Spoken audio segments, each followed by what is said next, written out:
Hari ini memulai pertemuan tentang video anak-anak yang taat kepada Tuhan. Ya. Hai anak-anakku, taatilah orang tuamu di dalam Tuhan, karena haruslah demikian. Nah, ayatnya ini mengatakan harus menghormati orang tua sesuai dengan hukum kelima. Yang dikatakan di sini, hukum kelima itu hormatilah ayah dan ibumu supaya lanjut umurmu di tanah yang Tuhan berikan kepadamu. Berarti sebagai anak atau sebagai siswa yang harus betul-betul ya menaati orang tua, jangan sampai artinya melawan. Arti melawan itu disuruh apa aja tidak mau, padahal tugas sebagai siswa itu atau sebagai anak adalah membantu kedua orang tua, baik bentuk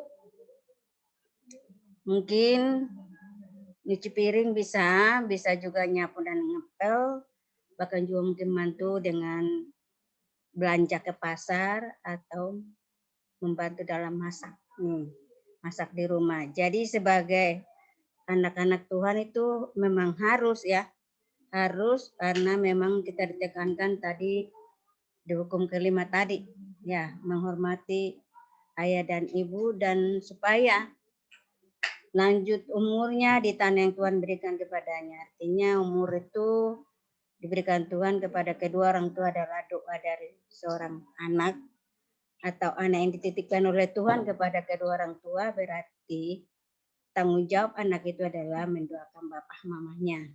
Ya, jadi jangan sampai kita sebagai anak ini berontak atau disebut anak durhaka.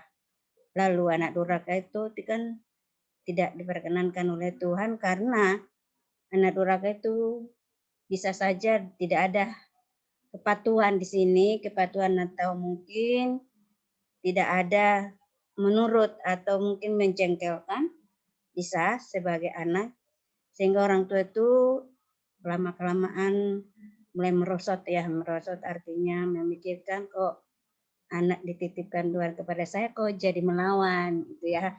Salah satu jadi pemikiran yang betul-betul sangat serius ya.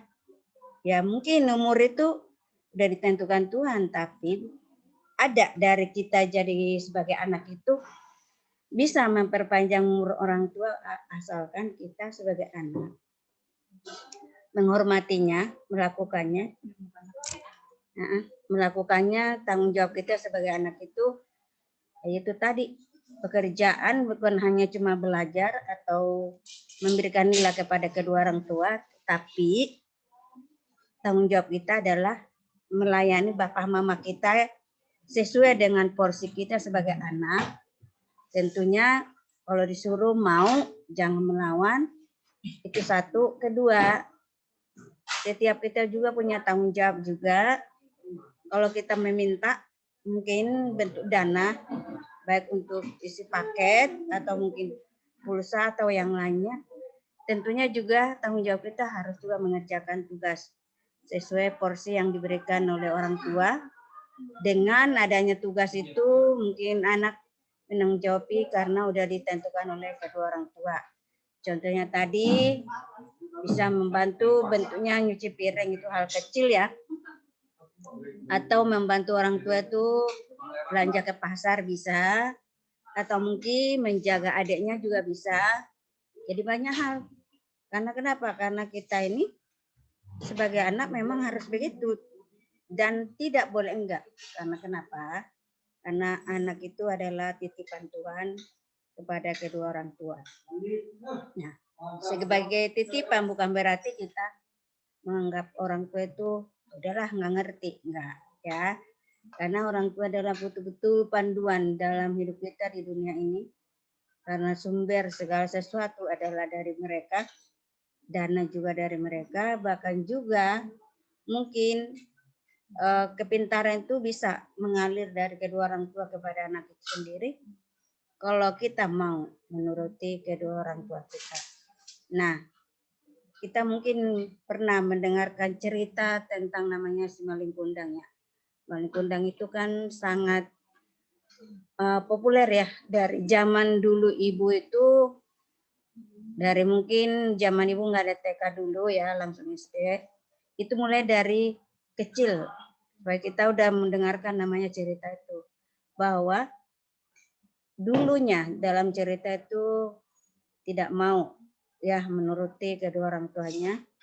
Bahkan sama dengan seperti tadi hukum kelima tadi. Ya, menghormati ayah dan ibu supaya lanjut umurnya dan yang Tuhan berikan kepadanya. Nah, ini karena kenapa? Karena kita ini sebagai anak kadang-kadang banyak melawan. Melawan tuh bisa dikatakan sekali dua kali itu nggak cukup. Bahkan kalau mungkin permintaan kita itu nggak dituruti atau tidak disanggupin oleh kedua orang tua, mungkin itu jadi memerang ya dalam kehidupan anak itu sendiri. Padahal ditekankan tidak boleh. Kadang-kadang kita lupa dengan diri kita sendiri bahwa kita ini adalah Bu anak, berisik banget apa mau diperbus aja? Ganggu ibu. Tanggung. Tanggung soalnya. Bahwa setiap kita ini benar-benar tahu ya, tahu dan tujuan kita dilahirkan ke dunia ini sebagai anak yang tunduk atau mau menuruti ajaran Tuhan seperti tadi di hukum kelima tadi. Bahkan juga tuh di Amsal ya, di Amsal juga ada katakan, bahkan di Efesus juga dikatakan 6 ayat 13 katakan tuh bahwa orang tua itu adalah bagian dari hidup kita sendiri. Nah, yang saya mau katakan di sini ya, anak-anakku itu taatilah orang tuamu dalam Tuhan karena haruslah demikian. Nah, menghormati ayah dan ibu tadi yang saya jelaskan tadi, suatu pertama yang paling penting supaya kamu berbahagia dipanjang umurkan di bumi ini. Jadi orang tua itu bisa panjang umur kalau kita mau melakukan seturut dengan keinginan kedua orang tua ya. Begitu juga dengan hai bapak-bapak, janganlah bangkitkan amarahmu di dalam hati anak-anakmu ya, tetapi di dalam mereka di dalam Tuhan. Ya mendidik itu ke orang tua juga dituntut di sini, bukan anak doang, tapi orang tua juga termasuk ya, supaya orang tua juga melihat posisi anak itu sendiri lagi mengerjakan PR atau lagi banyak tugas atau lagi santai. Nah, kalau mungkin orang tua itu bisa memperhatikan anaknya sendiri, tidak akan terjadi apa-apa.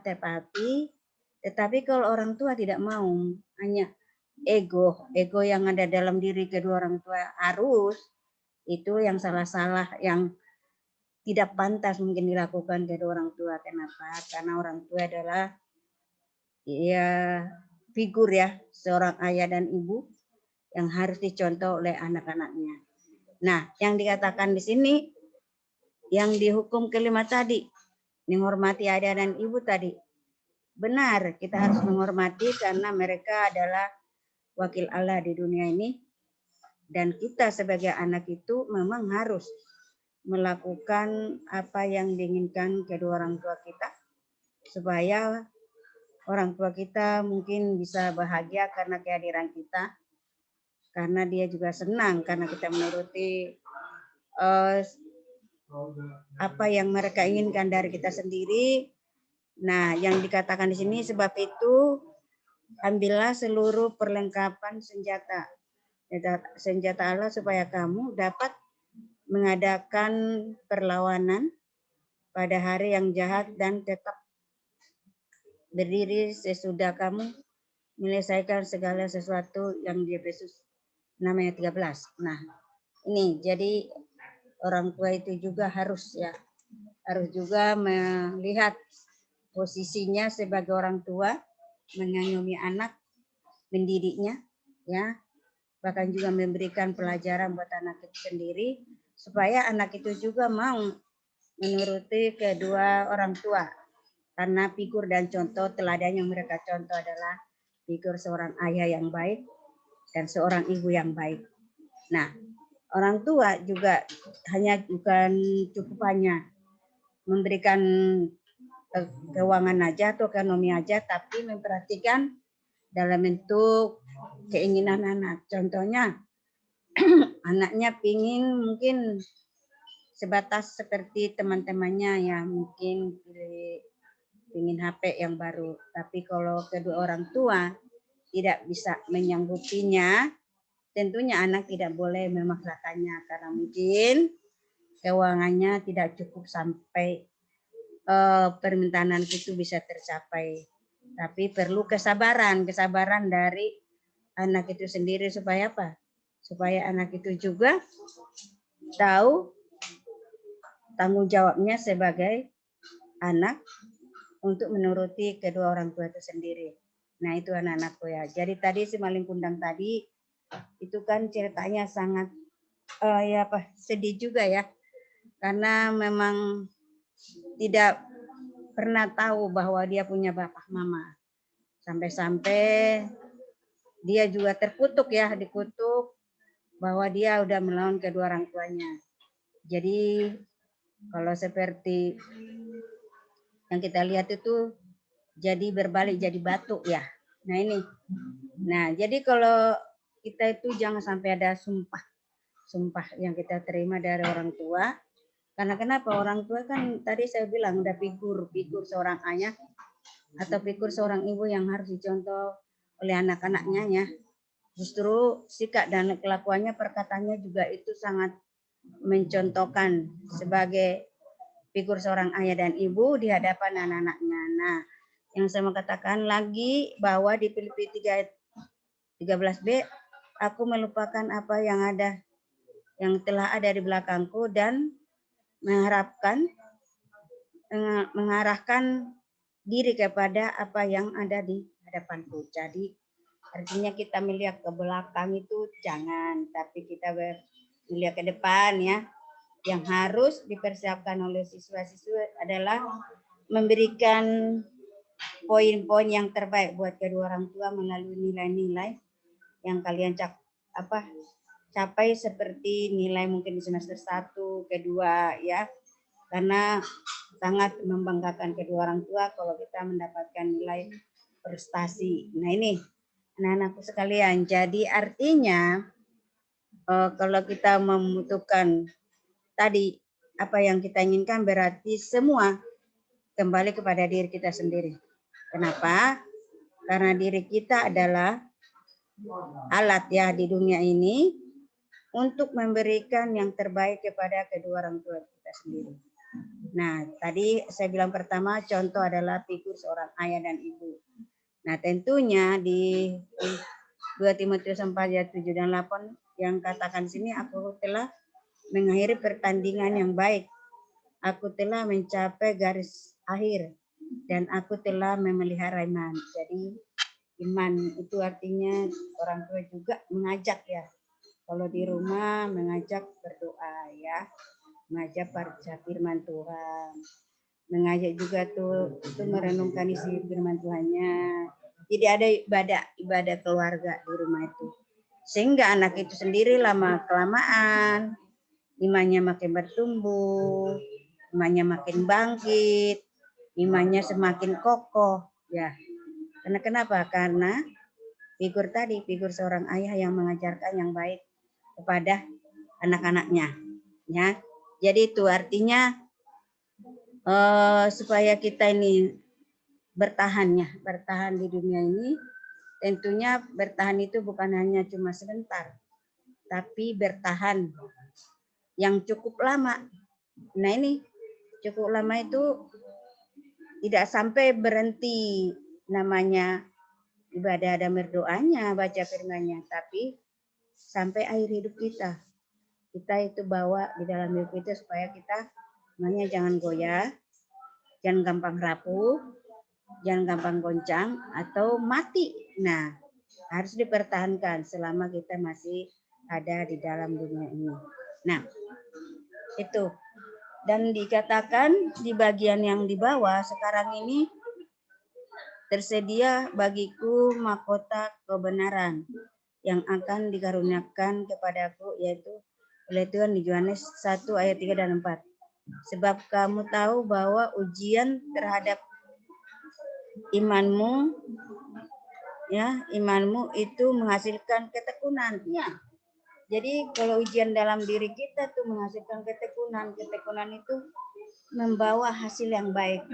Nah, ketekunan yang dimaksudkan di sini anak-anakku yaitu kita tekun, ya, tekun dalam ibadahnya, tekun dalam baca firman-Nya, tekun dalam ujiannya, terus tidak putus-putus. Jadi ada vertikal horizontal yang tidak pernah berhenti sampai napas kita ini nanti akhirnya kembali kepada Bapa di surga. Artinya dengan kita bertekun itu mungkin, ya, ketekunan itu mendapatkan hasil tadi, ya, sama dengan keuletan kita belajar menghasilkan nilai yang baik, ya, nilai yang baik, nilai yang memenuhi standar yang ada ditentukan di sekolah ini. Artinya kita menilai mendapatkan nilai yang betul-betul maksimal, ya. Jadi kalau orang pintar itu kan mestinya jawabannya dari prestasi, ya. Kalau kita udah berprestasi berarti senang, ya, kedua orang tua itu sendiri karena nilai kita bagus. Nah, ini sama dengan di hadapan Tuhan juga harus hidup kita juga harus baik, artinya harus betul-betul tekun melaksanakan tanggung jawab kita sebagai anak, ya. Jadi harus juga tuh tunduk kita ke dalam ajaran Tuhan, baru melakukan firman-Nya, ya. Nah, semua nanti bisa terjawab sesuai dengan kehendak kita sendiri. Nah, lalu dikatakan di Yakobus 1, nah kan sekarang telah bersedia bagiku mahkota kebenaran. Mahkota kebenaran itu bisa kita laksanakan atau bisa kita perlihatkan, ya, kepada orang lain. Kebenaran yang kamu miliki adalah kebenaran yang berasal dari Allah. Ya, jadi artinya kebenaran itu yang akan dikaruniakan kepadaku oleh Tuhan. Nah, di Yakobus 1 ayat 3 dan 4. Sebab kamu tahu bahwa ujian terhadap imanmu membutuhkan ketekunan. Nah, ini. Jadi ujian itu memang banyak, ya, godaan, ya, tantangan yang kita hadapi, persoalan yang kita hadapi, bahkan juga masalah yang kita hadapi. Tentunya kekuatan dari hidup kita itu hanyalah iman, ya. Iman yang kokoh, yang iman yang meneguhkan, bahkan juga iman yang memerdekakan kita. Nah, saya tambahkan dulu dari firman tadi yang dikatakan di bagian, ya, di bagian yang kita tadi bicarakan bahwa ketekunan itu menghasilkan hasil yang baik, ya. Jadi artinya kalau kita udah tekun, berarti tekun dalam arti itu menjalani hari-hari di hidup kita. Tekun belajar bisa, ya. Tekun juga mengerjakan tugas bisa. Nanti tekunnya menghasilkan nilai yang terbaik. Sama dengan kita, iman kita, ya, kepada Tuhan. Tadi saya bilang vertikal itu horizontal, berarti hubungan yang kita bangun di hadapan Tuhan, ya, yang tidak ada putus-putusnya, bahwa iman itu sendiri memerdekakan kita juga, ya. Nah, ini. Karena kenapa? Karena iman itu juga menimbulkan hasil, ya. Nah, Tuhan yang Maha Kuasa dialah benteng kita. Nah, benteng kita itu adalah Tuhan. Dunia ini hanya cuma sementara, berarti kita hanya numpang lewat. Tepat pada waktunya, nanti kita juga mendapatkan mahkota yang Tuhan berikan. Karena kita menghasilkan ketekunan tadi, berdoanya jangan putus-putus, ya. Oh, baca firman-Nya jangan sepotong-sepotong atau sepenggal-sepenggal, atau kita menaikkan pujiannya juga jangan putus-putus. Kalau kita lagi happy nggak butuh Tuhan, tapi kalau kita dalam kesulitan, kesusahan kita baru butuh Tuhan. Nah, ini sangat membahayakan juga, ya. Kenapa? Karena eh, tadi ya, sebab kamu tahu bahwa ujian terhadap imanmu itu menghasilkan ketekunan tadi, dan biarkanlah ketekunan itu memperoleh buah yang matang. Nah, jadi kalau iman kita udah kokoh, udah kuat ya, berarti kita menghasilkan buah yang matang. Buah yang matang itu artinya buah yang menunjukkan iman yang kuat, itu namanya. Ya, yang matang supaya kamu menjadi sempurna dan utuh dan tak kekurangan suatu apapun. Nah, ini. Jadi artinya kita itu betul-betul ya mengandalkan Tuhan dalam setiap segala kehidupan kita. Baik kita senang, baik susah, baik sedih, ya, baik banyak masalah, tentunya ketekunan tadi jangan kendor. Kendor nanti tidak mendapatkan hasil. Ya. Nah ini. Jadi kita ini sebagai anak haruslah melakukan sesuai dengan kehendak Tuhan. Nah, Tuhan itu Maha Kuasa, dialah benteng kita semua, musuh maknya akan kalah tak berdaya. Artinya kalau kita berikan peluang kepada iblis, ya itu akan merongrong hidup kita, merusak hubungan kita dengan Tuhan ya. Jadi makanya tadi kuasai dirinya sendiri ya. Kuasai, kontrol ya, supaya tadi kemana perginya tetap ditolong Tuhan atau diawasi ya, karena benteng hidup kita adalah Tuhan. Tentunya kita juga betul-betul ya melakukan apa yang diinginkan oleh Tuhan dalam hidup kita sendiri ya, menjadi sempurna dan utuh dan tak kekurangan suatu pun ya. Sebenarnya kita dunia itu rapuhnya kenapa? Karena kita mengandalkan kekuatan sendiri, kehebatan kita sendiri, kesempurnaan kita sendiri. Padahal yang sempurna adalah Tuhan, yang hebat itu adalah Tuhan ya, yang pintar itu adalah Tuhan, yang benar itu adalah Tuhan. Nah, kita sebagai umatnya tentunya melakukan apa yang diinginkan Tuhan itu dalam kehidupan kita sendiri. Ya, anak-anakku ya. Jadi jangan sampai tadi ya, hukum kelima tadi, hormatilah ayah dan ibumu supaya lanjut umurmu di tanah yang Tuhan berikan padamu. Nah, kalau kita mau menghormati kedua orang tua, supaya lanjut umur bapak dan mama kita juga. Nah, doa kita, sikap kita, perkataan kita, tutur kata kita, tingkah laku kita di hadapan orang tua kita sendiri. Supaya apa? Supaya umur orang tua kita panjang ya, tambah, karena kehadiran anak yang titipkan Tuhan itu membawa berkat pada kedua orang tua. Nah ini, ya. Jadi jangan sampai nanti ada orang bilang anak-anak yang sekarang itu kurang ajar. Padahal sebetulnya nggak semuanya kurang ajar. Ada yang baik juga. Anak-anak yang tidak patuh kepada orang tua. Nah ini, padahal anak-anaknya juga ada yang patuh ya. Nah ini yang saya katakan tadi, sehingga semuanya membuahkan hasil yang baik. Kalau kita udah tekun beribadah ya, hubungan kita dengan Tuhan tidak putus, terus berlanjut ya. Nah ini anak-anakku ya.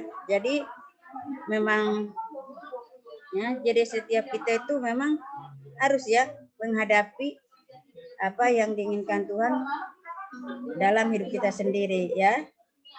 Jadi artinya itu ya, si iblis itu tidak menyesatkan, si iblis itu betul menyesatkan, licik dan kejam, menggoda manusia supaya binasa dan tidak ada yang menghentikan. Walaupun setan di dunia itu ya banyak ya caranya menggugat kita supaya kita jangan beribadah kepada Tuhan. Jadi janganlah takut dan gentar, kita tak akan binasa. Nah, jadi di dalam doa itu supaya serangan-serangan balik itu dipatahkan, ditolak dalam nama Yesus. Ya, Tuhan anakku sekalian. Nah, supaya Tuhan adalah terang dan keselamatanku, kepada siapakah aku takut. Tuhan adalah benteng hidupku, terhadap siapakah aku harus gemetar. Nah, Jadi demikianlah hidup manusia yang realistis, memiliki cobaan, masalah, dan insiden, yaitu sewaktu-waktu penderitaan, wabah, penyakit, malapetaka, dan kesusahan. Ya, kerusuhan dapat juga menimpa kita. Bahkan kemiskinan pun menyerbu tanpa dapat dielakkan, naik turunnya dan pasang surutnya. Kehidupan adalah bagian yang akan dialami siapapun.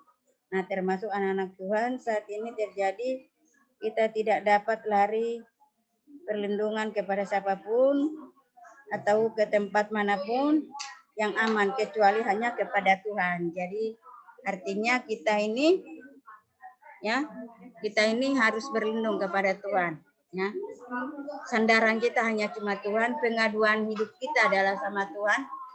Bapak mama kita hanya adalah wakil dunia ini.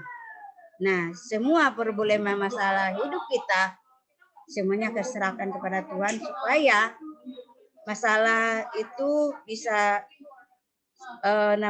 terjawab dan tersingkir dalam hidup kita kalau kita mau menyerahkan diri di hadapan Tuhan. Nah, itu anak-anakku. Jadi berdoa itu memang nggak boleh putus ya.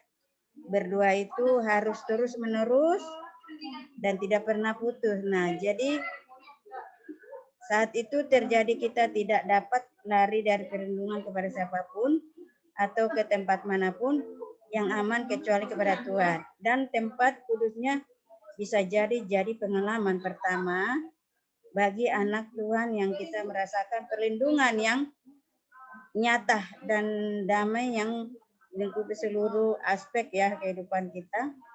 Namun keadaan stabil pun dan tenang itu pun sekonyong-konyong bisa ya berubah menjadi krisis ya. Jadi kita jangan sampai krisis iman.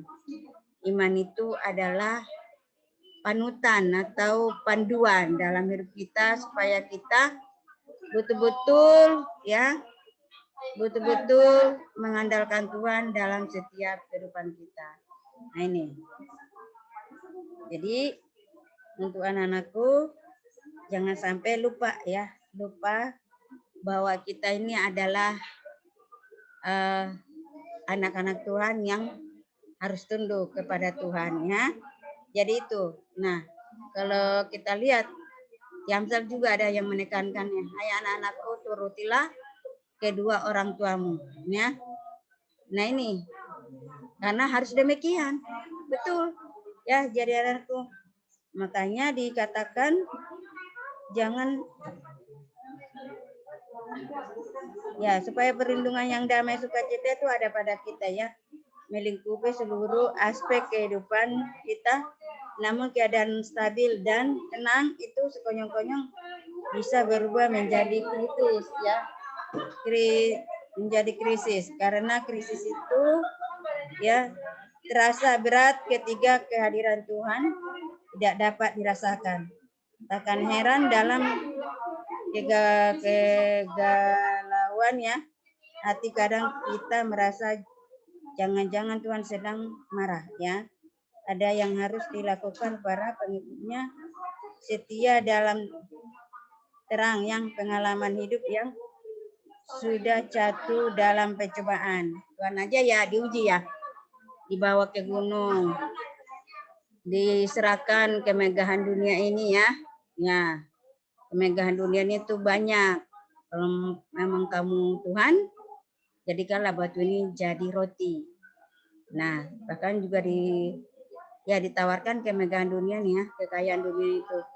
Nah, Tuhan menjawabnya, "Enyaklah engkau iblis, pergi engkau daripada aku." Nah ini. Tuh, jadi Tuhan itu sangat baik ya, sangat baik melakukan yang seturut dengan kehendaknya. Nah, jadi yang tidak dapat dirasakan yaitu kita rasakan itu krisis dalam ekonomi mungkin bisa ya, anakku, tapi krisis dalam iman justru itu yang dibangkitkan ya, yang dikokohkan atau dimajukan ya. Nah, takkan heran dalam kegalauan ya, hati kadang tidak merasa jangan-jangan Tuhan sedang marah. Nah, apa yang harus dilakukan para pengikut setia dalam tenang, pengalaman hidup yang sudah jatuh dalam pencobaan. Nah, Daud aja pernah ya, sampai Mazmur katakan dalam nas kita hari ini mengacaukan pertanyaan retoris ya.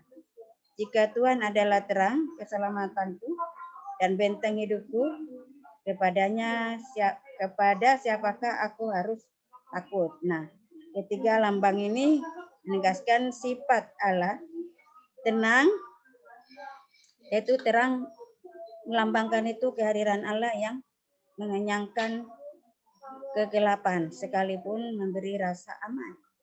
Jadi kita berdiri dengan tegap, merasakan sesuatu yang apa yang Tuhan berikan, mengizinkan Tuhan itu hari dalam hidup kita, ya, melaksanakan tugas kita sebagai anak yang sesuai dengan kehendak Tuhan, menuruti kedua orang tua itu ya, sesuai dengan keinginan kedua orang tua. Nah ini ya, jadi semua itu bersumber kepada Tuhan ya. Jadi artinya Tuhan itu adalah sandaran hidup kita. Nah ini jadi lalu kehadiran Allah itu mengenyangkan kegelapan sekaligus memberi rasa aman. Keselamatan merupakan akibat dari perlindungan Tuhan. Benteng atau menggambarkan pertahanan ya, perlindungan yang kokoh terhadap serangan musuh. Jadi kalau kita ada musuh didoakannya, diberkati supaya berkatnya mengalir kepada orang tersebut dan mengampuni kejahatan atau perbuatannya. Nah, kita sebagai anak juga harus ya menaati atau menuruti ajaran Tuhan sesuai dengan kehendaknya sehingga apa yang kita inginkan diinginkan oleh Tuhan itu bisa terjawab atau diinginkan kedua orang tua juga kita bisa terjawab. Dan anakku sekalian ya, jadi kita sebagai anak itu tidak perlu takut ya, tidak perlu takut bahwa tadi pertahanan yang perlindungan yang kokoh ya terhadap serangan musuh tadi. Dengannya iman yang benar yaitu terjalin dalam suatu hubungan pribadi dengan Tuhan. Itu tadi. Iman kita itu bisa mengkokohkan kalau kita hubungannya serius dengan Tuhan ya. Serius itu artinya mengkokohkan hubungan kita dengan Tuhan yang tanpa batas ya. Nah ini jadi tetap ya, suatu hubungan pribadi dengan Tuhan dan kita memperoleh pandangan dunia baru dan gaya hidup baru. Hal itu dimungkinkan karena karakter dan wahyu dari firman Tuhan katakan bahwa Tuhan senantiasa ada bersama kita dan ingin memiliki hubungan pribadi sehari-hari dengan Dia. Jadi setiap saat ya, kalau kita tidak ada patokan ya 5 waktu, tapi kita selalu ditekankan untuk berdoa ya, karena napas kita adalah dari Tuhan. Jadi napas orang Kristen itu adalah doa. Jadi kita harus betul-betul memberikan hidup kita kepada Tuhan sesuai dengan kehendak Tuhan ya. Yang apa yang dikatakan diinginkan oleh kedua orang tua, bapak mama kita, yang diinginkan oleh Tuhan juga bisa terjawab ya. Terjawab karena doa, permohonan, permintaan kita kepada Tuhan ya. Nah itu.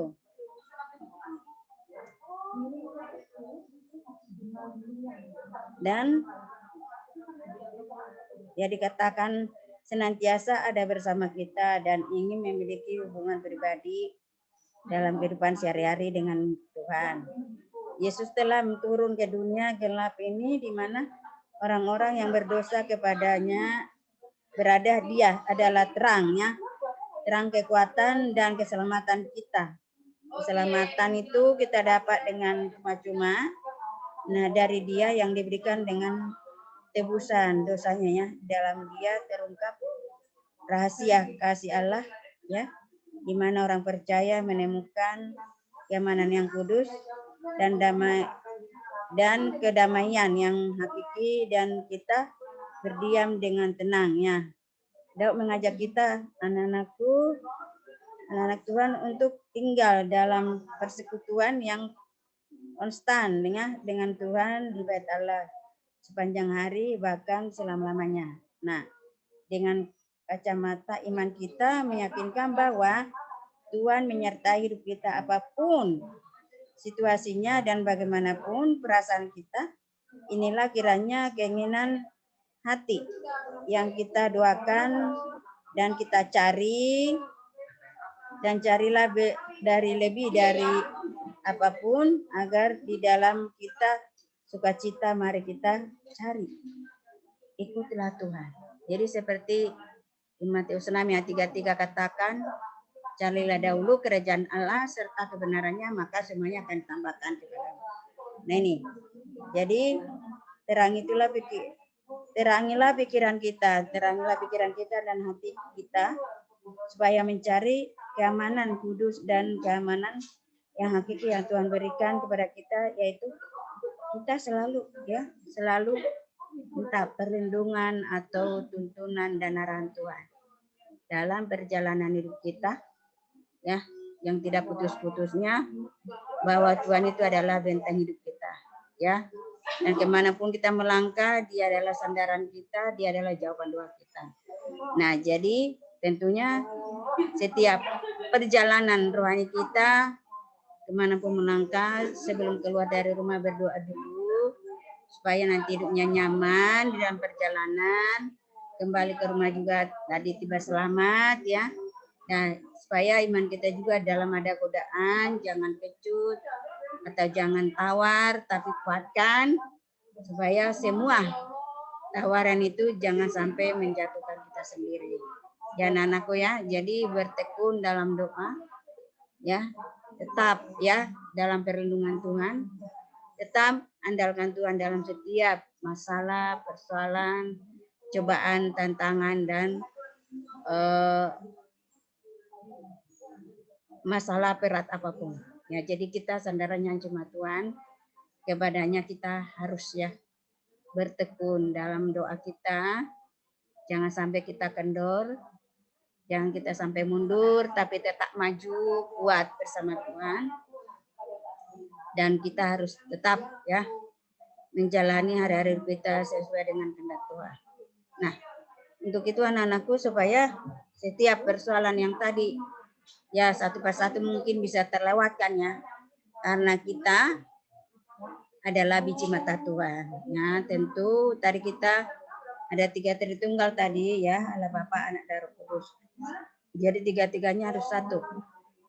Ya, kita undang dalam hidup kita, di dalam doa, pembacaan firman, bahkan pujian kita. Ya, itu aja anak-anakku. Sebelum saya tutup, kita berdoa dulu. Bapa di surga, kami ucapkan terima kasih Tuhan buat hukum kelima tuh, membuat video ini, menghormati kedua orang tua supaya lanjut umurnya dan Tuhan berikan padanya.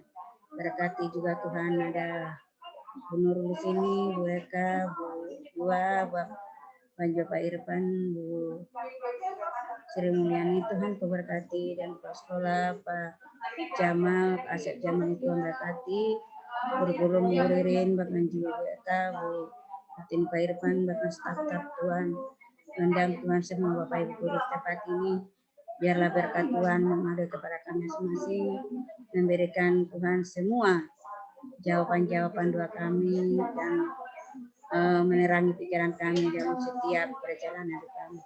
Kami serahkan Tuhan video ini hanya di dalam satu nama, Engkau sapa Engkau di siang hari ini, dalam nama-Mu berdoa. Amin. Udah Bu ya?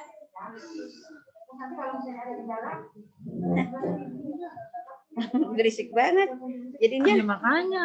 Ya udahlah, udah tenang aja. Coba Ibu dengerin dulu ya. Nah.